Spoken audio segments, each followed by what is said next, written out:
You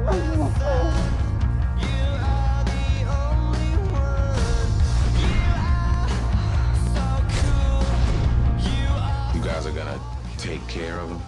What do you think we are, gangsters?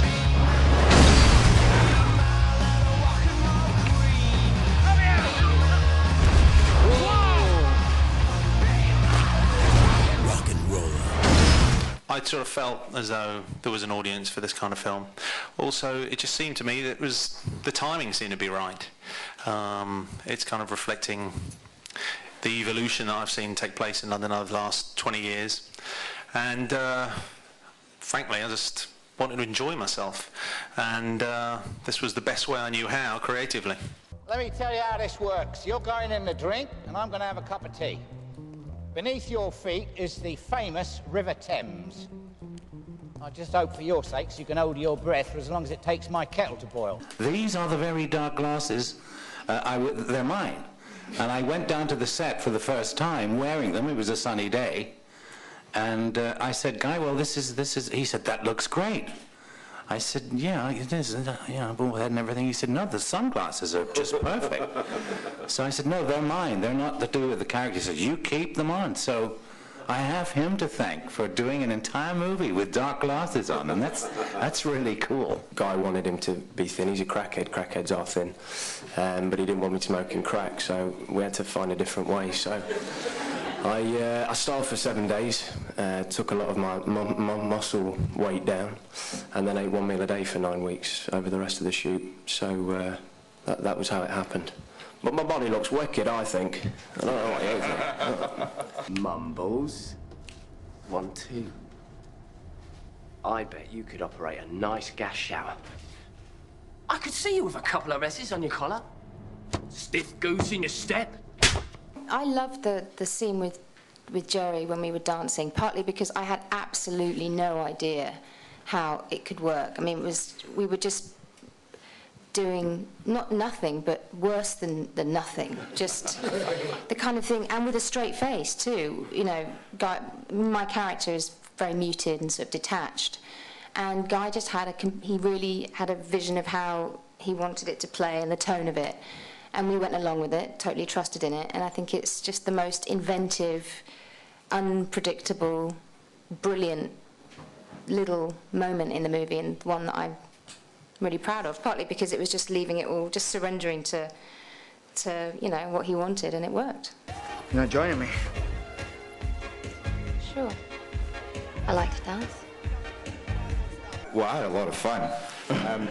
Big movie bakes.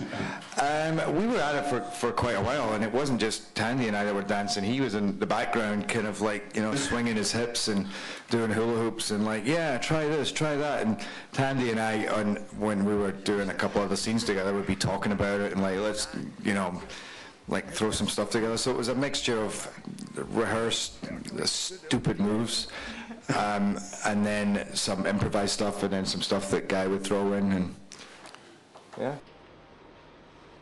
Very well, Mrs. Baxter. A black eye is then.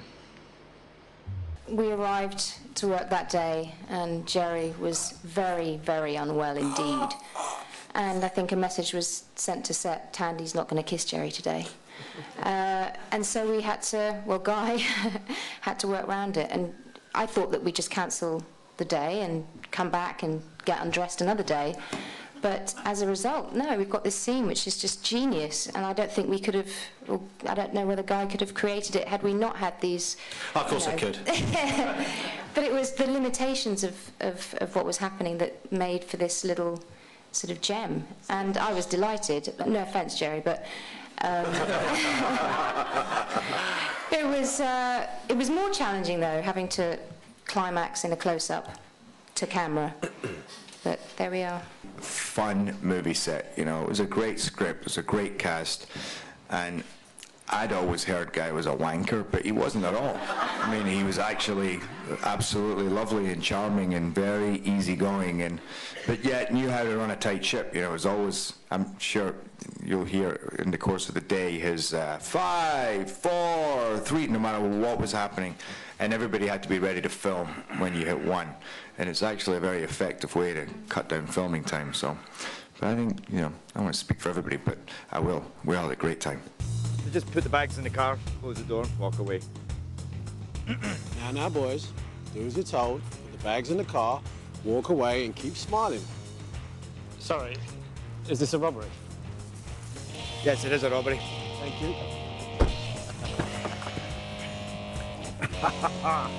We're working hard on the release globally. I mean, the first territory open is here in the UK next Friday, and we're looking forward to having a good response here. And then we go to Toronto for the film festival there. And I mean, it's all a work in progress. I mean, we're planning that now. And I mean, I hope that it gets as many theaters as I think it needs to get, but we're hopeful it'll be there and get there. And it would be a good step for it to do really well here first.